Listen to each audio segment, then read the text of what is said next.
right, welcome back, everybody, to the Honolulu Blue Breakdown. We're going to recap the Lions game against the Eagles, look ahead to the game against the Giants.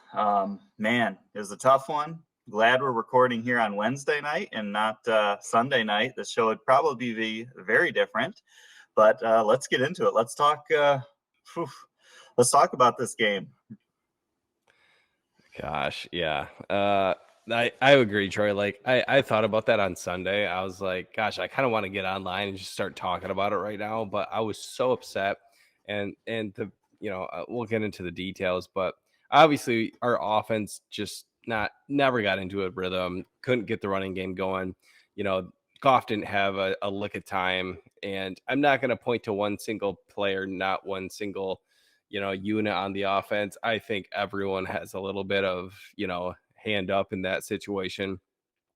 Also want to note the BS call that was pass interference. Like when you have Chris Collinsworth saying that was not a pass interference, he was a receiver. And when you say he was probably pushing off, that really grind my gears. And you can make the argument, the Lions had plenty of chances to get back into the game to score a touchdown. Yeah, but the defense did their job. They stopped them on third down. They should have had to punt there. So whatever. I mean, the pass is the pass, and refs are going to continue to make those BS calls, like I said. But we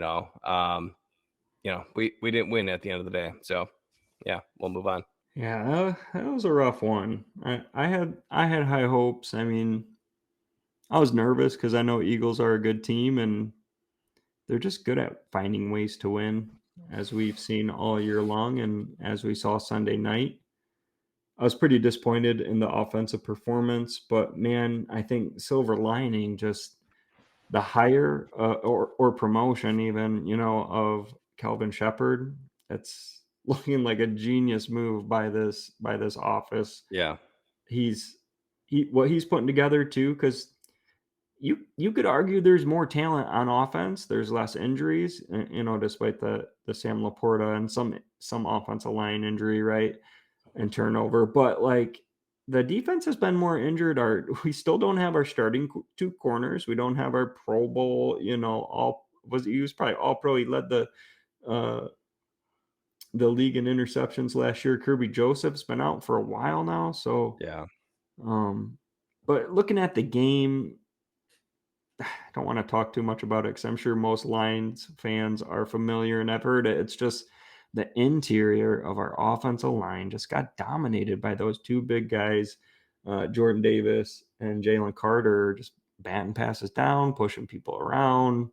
Run game wasn't really there. We were just relying on our big home run hitters, Jahmyr Gibbs and JMO, just save us in 2 plays to get a touchdown. Like, I'm happy that we can do that. It's just a little concerning that, I mean, that's like a playoff team. That's like who we wanted to, meet up against in the NFC Championship last year. And I was just expecting more, out of them. So yeah, it's those of you who watch our Pick'em show will know I actually picked the Eagles to win, and I went into the game honestly not expecting the Lions to win, kind of thinking about it as like, okay, it's a road game against the best team in the NFC, not really expecting much. So at the beginning of the game, I was pretty relaxed, kind of just being like, my hopes weren't up, right?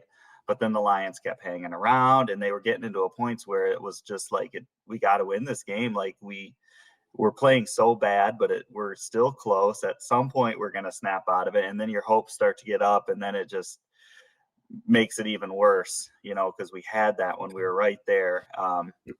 It's ironic how close the game was to the Packers-Eagles game, a week before, with Green Bay kind of doing the same thing. But yeah, it just frustrating at the end when you get so close in a game that you feel like you could have got. Man, only scoring 9 points is brutal. But I guess with that, let's deep dive the offense. Got a little graphic here. Is the house burning down? Is everything fine?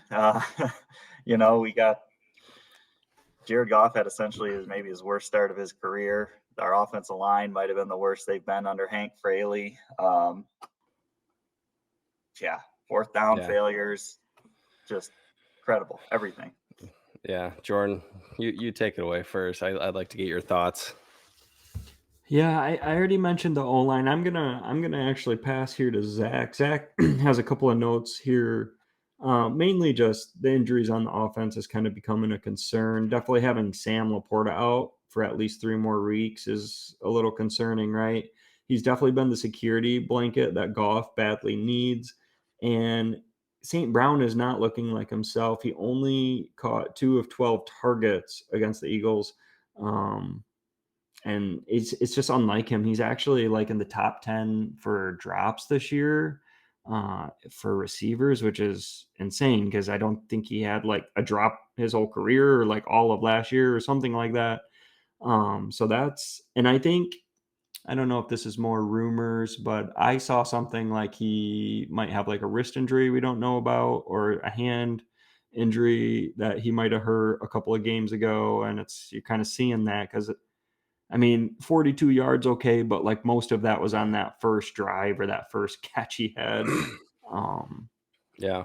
So the offense is interesting. I don't know. I guess that's more game theory, but let's look at JMO. For me, I'm happy he's getting going here. Gibbs is going to do Gibbs things. Monty, that's going to be a tough game for Monty. Like looking back, I understand our O-line was getting bullied all game. That's not going to be probably a good stat line for him, which it's not. So it's not terrible, but I don't have too much to add. Goff, you want to see him do better. It's just, I am a little nervous that it's like, usually it's our offense that's keeping us in the games. Now this year it's the defense, which has been nice, but why is our offense not pulling through? I'm a little nervous about this long term this year, I'll say, for this year. Yeah. And I I would like to see a little bit more play calls for Monty going. I thought he was doing pretty solid in there. And I'm not sure. I didn't look at the, runs versus pass, but I feel like we got away from, the running a little bit too quick. I felt like, in the third quarter, we should have kind of tried to keep sticking with that a little bit. Not that really anything was working. Just the offensive line, like we've said, I don't think, Goff didn't have a lick of time. They were, even when he did have a second or two, they bat down the passes. So I think everyone's to blame there. Just one of those days where, you couldn't get into a rhythm and you couldn't get into your, play action at all. So it is like concerned about St. Brown too. I can't imagine that, this will continue for him, especially, I guess if he is dealing with an injury, that wouldn't be ideal. One thing I did want to mention about the offense, and this is kind of my main note that I was kind of thinking about, Monday night. So the last couple years, so last year we had Tim Patrick, and he was kind of that, taller guy, kind of right in the middle, who would, it felt like every game or he would have one really big, third down conversion, maybe once or twice, in a game. And we obviously traded him away, which, I was fine with, actually. I thought, Tesla showed, from my understanding, that was kind of going to be the, ipso facto, he's going to be the big guy, right? And kind of have the hands in the middle or, kind of a corner post route in the end zone. So I was looking at a couple stats. So Tim Patrick last year, over the course of the year, 44 targets, 33 receptions over 16 games. And Tesla, he's had 10 games, and guess how many targets he's had? Is it like 5? I was gonna say 8. 6. 8, Yeah, it's 8. So, Yeah, which I think he's got a lot of potential, and I'm curious why we're not, even if it's 2 or 3 plays a game, just get him a target. Like I feel like as a rookie, you just gotta get the ball, get a little bit of feel for the game. And I feel like, we're always going to St. Brown, always going to JMO in Laporta, and we're missing, I feel like, a weapon now with Laporta being gone. So why not try to open him up a little bit? Maybe it's a deep route like he was pretty effective with in the preseason.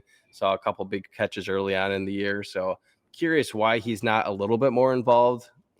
So I was thinking about that, after the game. Yeah, that's a great point. I mean, I'd be curious how many snaps he's even played. He probably hasn't even been on the field for 40 snaps, but with Laporta out, you hit it right on the head there. Like, someone's got to step up.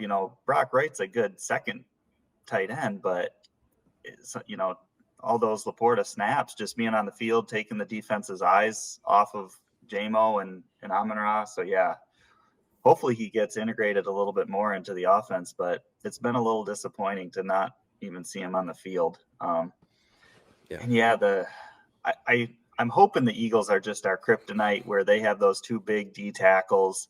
And as we've seen, the one way to get at Jared Goff is pressure up the middle. He doesn't move his feet that well. And when it comes right at you, that really affects him. If it's to the side, he's pretty good at sliding side to side. But yeah, right up the middle, just he can't do anything about it. And that was like the whole game.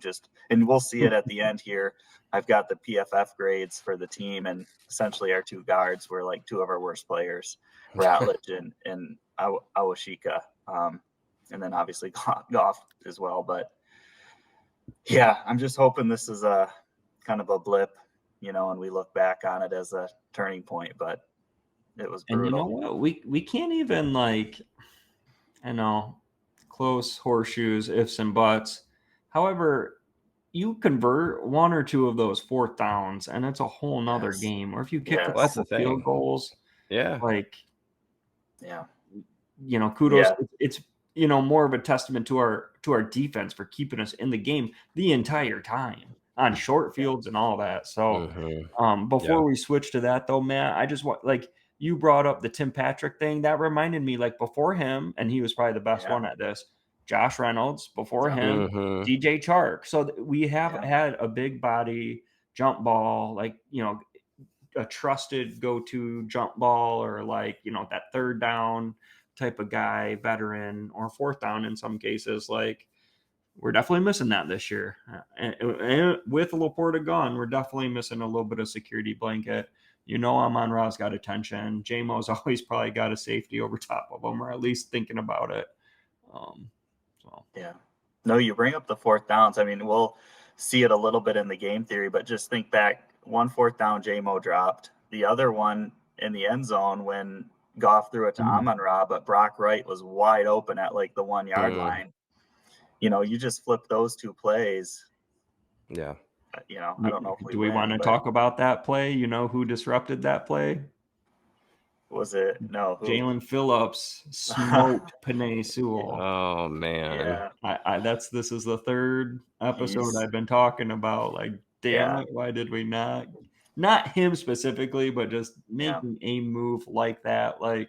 He was the first sack on Goff against us too, and I'm like, not a GM, but that would be nice. Whatever. Our defense is great, so I can't complain too much. I just get jealous seeing that sometimes. Yeah. So speaking of defense here, we got our. Oh man, I love that. We got our GOAT. Yeah, I mean, Kelvin Shepard, just a masterful defensive plan. I mean, in the announcers kind of talked about it, how basically we were just taking away the run. We had a lot of times Hutch would be out there with essentially 3 D tackles, just daring the Eagles to pass it in the windy weather and forcing Jalen Hurts to beat us, and it worked. I mean, jeez, yeah. Yeah, I don't have a ton to add for the defense, but gosh, I feel like they've been so consistent this year, knock on wood. But I when you have a good defense like that, you're gonna stay in games. You're gonna pretty much find yourself with opportunities every single game. And how many turnovers did we have last week? Did we have 0? Okay, so that was the other thing too. I feel like we've been a little bit dry as far as turnovers go. That might be a little bit of Kirby being out for the last month and a half. which does not help at all. But I feel like if we get a turnover or two, like goodness, we're gonna be a force on defense. So yeah, just I guess very happy with kind of what I've seen. But yeah. Yeah, Kirby back opens up, Brian Branch to also be a ball hawk. So I feel like that's where we really increase those takeaways, the Mhm. turnovers. Like Kirby, of course, is so great at it, and he's just always in the right spot on overthrows and tips and stuff. Yeah. But having him takes a lot off of Branch's plate. I think. But credit these guys, these backups, man. Like just Yeah. Harper flying around, making a Mhm. tackle on a screen out there. Just not White. I wish we saw more Whiteside. I don't know if he's on the active roster or not after that one game, the Legion of Whom or whatever. Mhm. But was it Mallett's been playing good? Yeah. Rocky Sin, Yeah. Yeah. Mamik, they're holding down the fort. It's really Mhm. impressive. And let's talk about this Roy Lopez again. He had Yeah. another great Yeah, game. man. Yeah. That's good. That's so fun to see, all your players kind of show out. And as fans, we're starting to learn these guys more. And it's like they're making big plays. Anzalone had a good game. I feel like he was kind of Yeah. being disruptive. I feel like we don't always see him, these days. It's kind of like a little less of him. But yeah, I want to see Hutch a little bit more. I know he's getting a lot of attention, but Yeah. turnover wise, he was on a streak for a while with the strip sacks and the fumbles, punching out and stripping the quarterback there. Yeah. And these guys should only get better. I mean, I would assume Terrion will be back. DJ Reed's really close, if not going to be Mhm. back. Malcolm Rodriguez, Kirby obviously is a little bit of an unknown. Just, yeah. Mhm. That'll be nice having more depth at the corner position and our starters, and then we feel better about the depth after how they performed as well. That's very comforting. Yeah. Yeah. So, I guess really the only note for special teams, and then we can move on to game theory. Obviously we missed the one extra point. We'll get into it in game theory why it became a really long field goal.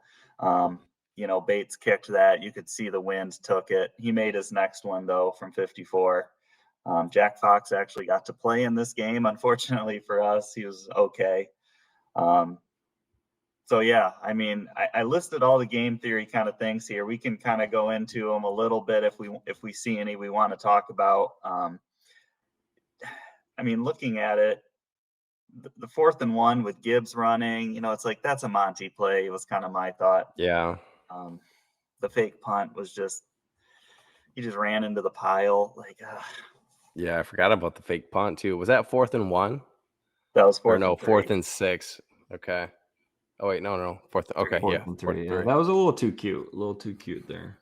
If Yeah, anything, they Yeah. should have done it on the 4th and 6, like when they took the delay of game penalty. That would have yeah. been sneakier. Obviously, you're probably going to throw it at that point. Maybe in the win, that was not even a consideration. Mhm. But I felt like, I don't know. I think the reasoning, and I haven't listened super carefully, but it was something like the fake punt. They liked the matchup. They left their defense out there, Philly, so they liked that matchup. But it was just like it didn't look like it had a Yeah. chance. I don't know who blew it up right away. It might have been one of their rookies. I can't remember. But yeah, no, I'd love to open this up because I think there's a lot of criticism and a lot of opinions on all the 4th down tries from national media. I listen to local Detroit radio here. I'm not sure if you get them or not, Troy, over there.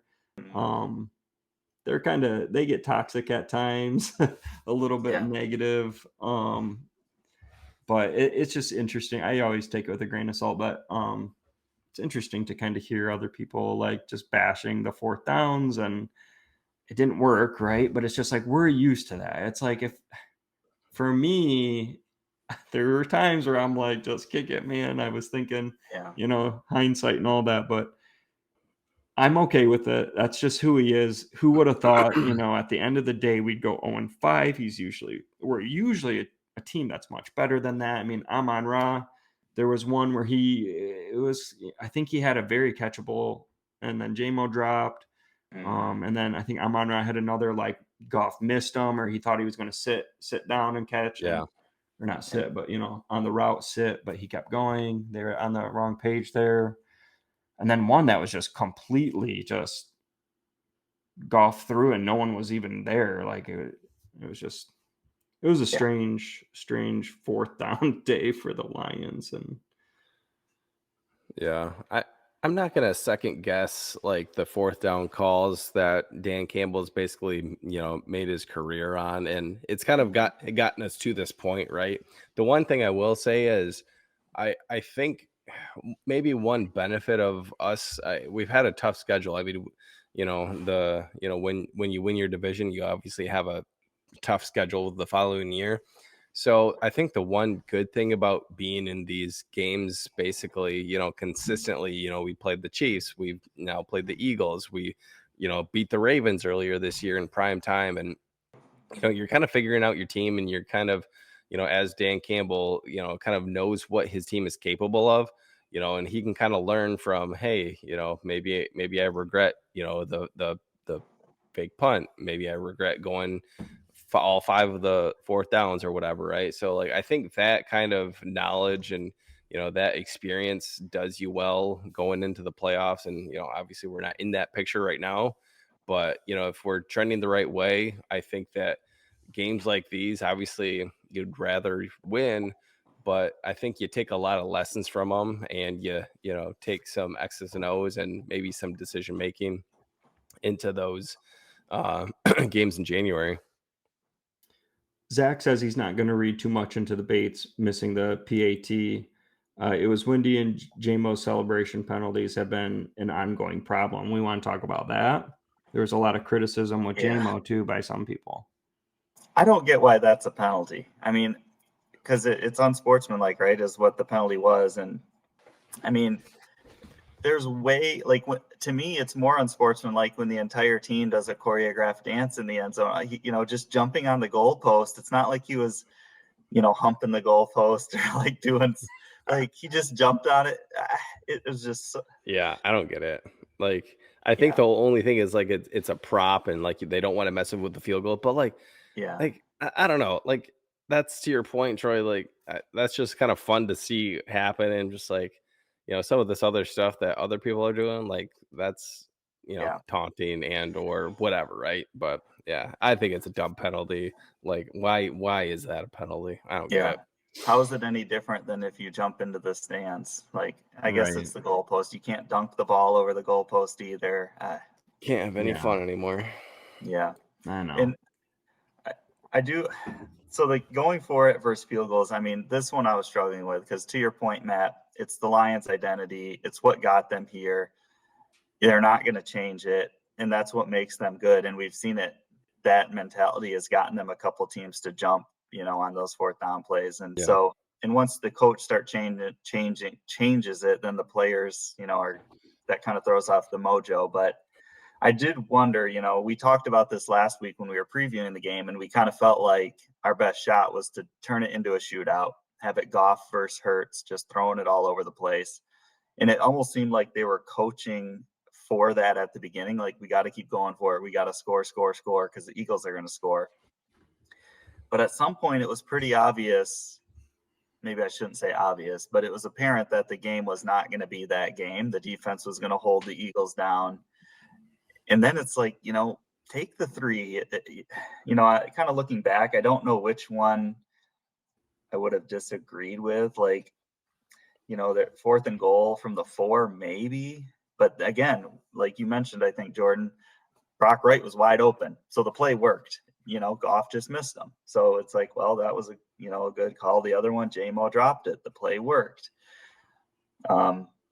Gibbs running up the middle for no gain was probably not a good play. The fake punt was dumb, but And like that first PAT miss, like you wonder, because the wind definitely affected that, and obviously he was further back than you'd like to be on a PAT.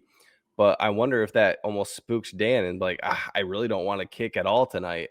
So then maybe if he makes that, pretty convincingly, maybe he tries another field goal or two and the game's different. So I don't know. Yeah. Who knows? Yeah, good point. One thing, so I don't know if you have any thoughts on this, Matt, but the end of the first half, not using any timeouts. Like, Yes. give Did I us text you guys about that when it was yeah. happening? Okay, yeah. So like they basically could have had a whole minute almost. Mhm. I don't remember the exact times, and and obviously I think they had to run another play because he wasn't in. I think it was Barkley. Oh yeah. Maybe Yeah. he wasn't in the first time. So, Yeah. anyways, I was again like I was surprised at the decision, and I'm obviously not a head coach by any means, but I would like to see them try to get maybe even a field goal or some points. I would assume his thought process was, gosh, we can't do anything on offense right now, and let's get into halftime. Let's figure a few things out and not make a mistake and potentially have them have a few more points too. That's got to be the mindset, I guess, to make that call. But you always want to see them try to gut it out and try to put some points on the board. Yeah. Yeah. Yeah, that was well said. Yeah. How about our tush push defense? I mean, the one was kind of funny with the hand in the neutral zone and him like the offensive player reaching out and touching him. I don't know if that Right. was us doing that on purpose to try and mess with them. Right. But then we stopped them on back-to-back tush pushes later in the game. So yeah, man, that was Shaq. cool to see.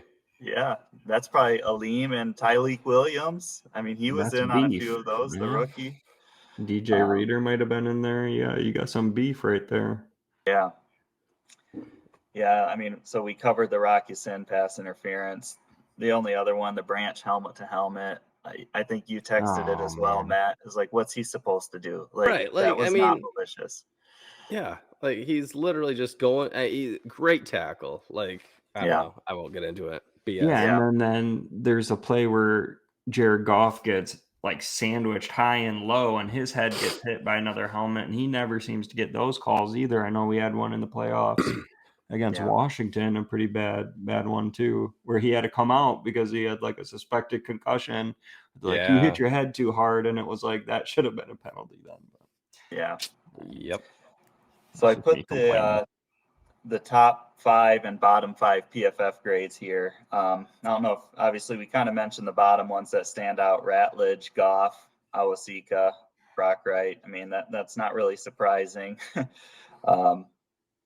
Top ones, a top of 74 is pretty low, so that kind of shows the struggle there. But usually the top grade is around a 90. I think Hutch and Panay are like always high 80s, 90s. So That was a rough one. yeah. So should we move on to our segment, Harrington to Hutchinson? Those of you who are new or don't know what this is where we kind of give our weekly vibe check on where the Lions are, somewhere between Disaster Town and Joey Harrington and Super Bowl Aiden Hutchinson, basically. So, yeah, we kind of go with a historical Lions player that kind of embodies where we are on that scale. So I guess I can start it off. So I mentioned before my favorite player when I was really young was Johnny Morton, but in early high school, my favorite player was a running back named Kevin Jones. He was a draft pick. Mm-hmm. He burst onto the scene. His rookie year, he had 1,133 rushing yards. And he was always really good, but he was always in and out. And I was looking at his game by games, kind of stats the other day, and he would have like 25 carries for 130 yards. And then the next game, he'd have 4 carries for 8 yards. And then he'd have 15 carries for 95 yards. And then he'd be out for 2 weeks. And then he'd have 6 carries for 9 yards. And he was just injuries and inconsistencies, and his usage was unpredictable. And that's kind of what I feel like with the Lions right now is we have the high highs where it's like, okay, we can do it. We're the team of last year. We're one of the best teams in the NFC. But then it's like we kind of get stuck in the mud and we have a game like this week or Minnesota a couple weeks ago. Right now, we're just really on this roller coaster. And so for me, that's kind of the Kevin Jones experience for those of you that remember him. Oh man, I like that one a lot. Mine won't be probably as good, and mine actually is not a historical player. He's on the team. I'm gonna go with Jameson Williams. So the reason being, and I like your analogy a lot better than what I'll butcher this to be, but early on in his career, right? Obviously, the first year he was injured. The second year, there were suspensions, and even a suspension last year, where there was a lot of doubt, a lot of, is he the guy, right?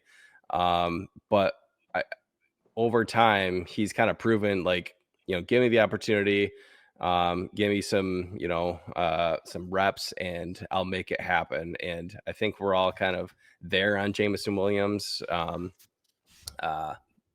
not without total concern.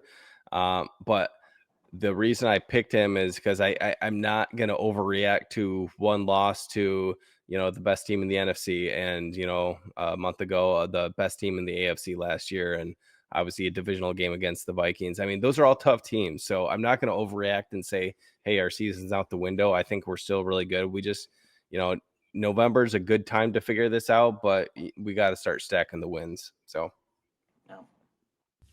That's crazy, Matt, because all the players, I was also on the present player, Jameson Williams, pretty much for the same reasons that you guys like the inconsistency, but he's just so explosive. So it's like, whether you want to talk about our defense being explosive or our offense, like we're there, we got the pieces, we just got to kind of like be consistent. And I think that's kind of the trend for a lot of teams this year, because it's been a wild year.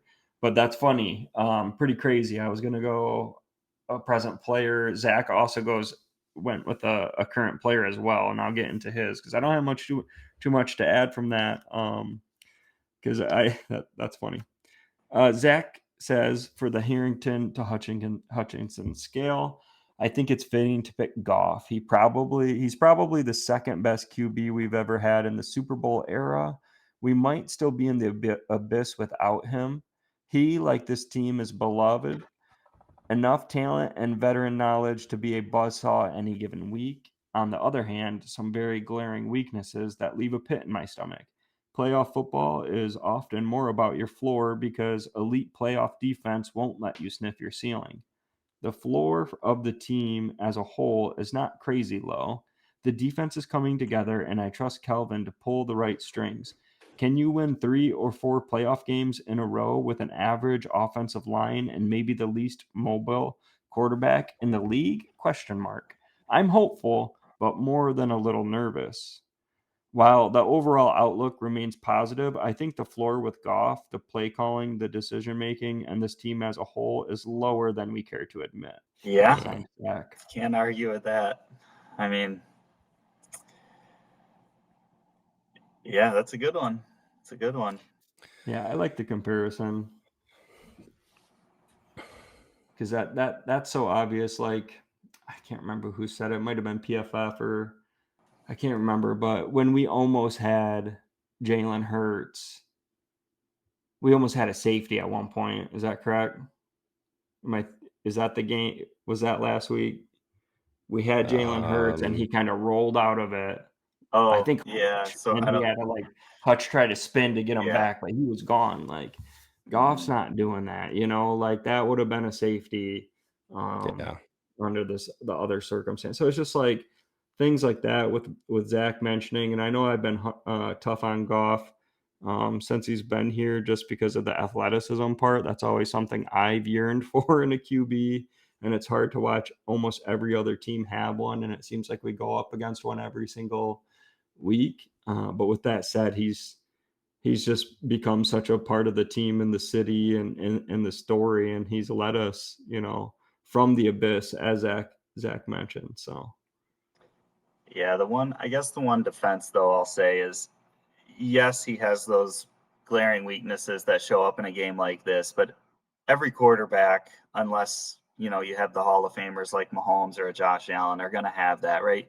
Even Jalen Hurts, yeah, he can avoid that pressure like that. He can run. But we saw in our game, if you just let Jalen Hurts throw, he can't do it, right? And if you give Goff Right. time to throw, he's going to cook a defense. So I think Sure. a little bit of it is the coaching staff's got to get a little bit better at understanding this team's weakness, which unfortunately is the interior of the O-line, and figure out a way to work around that, knowing, unfortunately, that kind of leads into Goff's weakness. So how can you, work around those weaknesses and find Goff's strengths? Yeah, no, I would agree too. And the only thing I'll add is, I know we're getting kind of into the weeds here, but I, I don't know how many quarterbacks, like maybe 2 or 3 in the league, that would have been successful behind our O line, Yeah. when we're playing like that. So obviously, there's some scramblers in there that can, make some stuff happen. But when you don't got much time at all, like you're not going to have a ton of success. So Yeah, I don't no, know. that's true. He was set up for failure in that game. Well, are we ready to turn the page on the Eagles? Look forward. So looking ahead, we got a little bit of a stretch here. We got a new segment. Zach could drop this in the if you know anything about the Hambonez, we also got a pick'em show. Go ahead, drop that. We got the link in the bio. Check us out. We did a fun little segment that Zach brought. This was part of it. We thought it might fit well here with the HBB, the Honolulu Blue breakdown. We got the prime player resurrection. So his question to us was, if you could bring back any former NFL player in their prime back to the current roster, who would it be? And he's got one himself if you want to hear it. Yeah, Let's hear Zach's. I've got one already. There's not even I don't think there's an explanation. I don't have it. It was Frank Ragnow. I know it's like a Oh, he took mine. Yep. that was mine too. Yeah. Oh no. Yeah, that one's obvious, man. right? Yeah. Or maybe just trying to think, like, who is a great guard, in Lions history. Yeah. I mean, it's got to be O-line, right? Like, Yeah. just. I man. went a different direction. If you want to hear it, let's hear it. Yeah. Just because I had seen his Frank Ragnow pick, because obviously that one's so fresh in your mind. It's like maybe he'll beef up and come back next year. I don't know. He's probably loving his he's fishing dying. and hunting, and I thought, and we don't even need this position. Might be the least needed position. I was like, Ndamukong Suh, like just a massive pro. He's probably Hall of Fame. Yeah. I don't know. I guess I don't know his stats that well, or like how you get in as a tackle, but he was just so disruptive in the back. Him and Hutch, you're done. You're toast. And I mean, like that one a lot. We have Aleem, we have Tyleek, we got all those DJ Reader. It would be, we don't know what to do with them. It'd be disgusting. Yeah. I thought that would be that would be kind of goofy, but yeah, that's a good one. This guy right here. It's kind of funny that none of us said Calvin or Barry, because I mean, we're kind of good there. It's kind of weird to say. Yeah. I mean, God, like Calvin, you always need Calvin though. Oh my gosh. Could you imagine? Like, what defense? You wouldn't be able to do it. Like, who would you guard? Yeah. You got a triple Calvin and he's still catching. Was it against the Bengals, that famous catch where he's just like over 3 guys, just like getting up? Oh yeah. Yeah. Well, and those like screenshots of like him lining up against 2 corners, just like straight up, like, gosh, so and good. He's just towering over both of them. Like, yeah. I wonder if he could still play. It's been a while. Yeah. Yeah. That was fun. So thanks, Zach. Yeah, that was a good one. So now looking forward, we got the Giants. Actually, just thinking ahead, our next 3 games, we have Giants, Green Bay on Thanksgiving, and then Dallas. All at home, all definitely winnable. We're 6-4, but we win those, right then you're talking 9-4, and we're right back in this thing. So this is a good stretch. I saw some quotes today. The team sees the same thing. I'm looking forward to these next 3 games, really getting back on track here. It's tough to see us 3rd in the division. Yeah. I mean, especially out of the playoff picture too. Yeah. It's not ideal. Yeah. Yeah, No. I feel yeah, like we got to get to 10. I don't know if the Bears will, and if they do, like I mentioned, I did like there's like playoff predictors where I like picked all the remaining games and kind of see where it went. I tried some shuffled things around, and it almost came down to like most of the time, and I had us like losing to Green Bay, losing to Dallas. We still ended up, but it came down to that last game with us against the Bears in Week 18. I'd take that. Oh, don't I'm give me okay. that. It would be a thriller. Nah. It would be a headline. It'd probably get flexed into a prime time if it's Yeah. not already. Yeah, That's for a home real. game, right? We're at home that game. We already had them at No. home. Oh, that's in Chicago. Yeah. Yeah. It's gonna be cold as crap. It's gonna be snowing, windy. Oh my Yeah, God. Caleb Johnson won't be able to do anything No. either. Goff will have his white gloves on. He'll be good. No, but I mean, like going back to the schedule, like the Thanksgiving. I mean, it's always a big game, Thanksgiving, but like truthfully, win that, you control your destiny in the North. Lose it, Yep. Yep. you probably can only get a wild card, unfortunately. That's true. Maybe not. I mean, obviously the math isn't quite there, but that's a huge game. Yeah, Yeah. no doubt. I don't. Um, Green Bay Packers Thanksgiving games kind of So you If can you're good- think scares me a little Aaron- bit. Was that Aaron Rodgers? Oh, the Hail Mary. No, that I think it was- was still Love. Yeah, it was just a couple of years ago. Was it Love? That one Okay. too. Cool. Yeah. If you're curious, our record against the Giants all time, we're 25, 21, and 1. So pretty good. We have won 3 in a row against them. So, Okay. the vibes are in our favor there. So the Lions, I think in the Pick'em show, go ahead, take a look. I said the Lions, we're 6-0 when we've rushed over 100 yards. We're 0-4 when we haven't. So the teams that can stop the run, we struggle with. Kind of makes sense. That's kind of like the formula that begins with our run game, even with our bad O-line. But here are the numbers with the Giants, all right? The New York defense, run defense specifically. Let's see, what was their last? So they held Jacobs, who got injured, to 40 yards, but Emmanuel Wilson got 40 on 11 carries and a touchdown, and Green Bay total had 128 yards. So pretty good, not too bad. But what I'm going here with is the Giants don't have a good rush defense, luckily for us. So versus Chicago got 171 yards total. Swift went 80 yards on 13 carries. That's like over 6 yards a carry. Caleb Williams, kind of different story, but he got 63 yards on his, design and probably scrambles, I'd imagine. And Monangai got 28 on 7. And then the game before that, these are their last 3 games. San Francisco, 159 total. CMC got 106 on 28 carries. So not as efficient, but still a lot of yardage.